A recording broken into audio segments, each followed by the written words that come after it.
ખોદકામના લીધે મારા ઘરની પાઇપલાઇન તૂટી ગઈ છે. તો 5 દિવસથી અમારા ઘરમાં પાણી નથી ને અમે અમારા વોર્ડ નંબર 8 ના કોર્પોરેટર પરેશભાઈને ફોન કર્યો છે. તો તેમણે એવું કીધું કે મારી ટર્મ પૂરી થઈ ગઈ છે અને તે લોકો કોઈ પણ જવાબદારી લેતા નથી. તો અમારા ઘરમાં પીવાનું પણ પાણી નથી અને વાપરવાનું પણ નથી પાણી. તો હવે અમારે શું કરવું જોઈએ? હવે અમારે તંત્રની સામે કાર્યવાહી કરવી જોઈએ.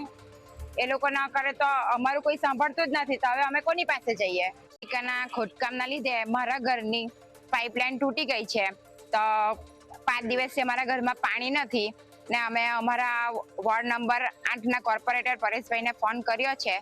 તો તેમણે એવું કીધું કે મારી ટર્મ પૂરી થઈ ગઈ છે અને તે લોકો કોઈ પણ જવાબદારી લેતા નથી. તો અમારા ઘરમાં પીવાનું પણ પાણી નથી અને વાપરવાનું પણ નથી પાણી. તો હવે અમારે શું કરવું જોઈએ? હવે અમારે તંત્રની સામે કાર્યવાહી કરવી જોઈએ.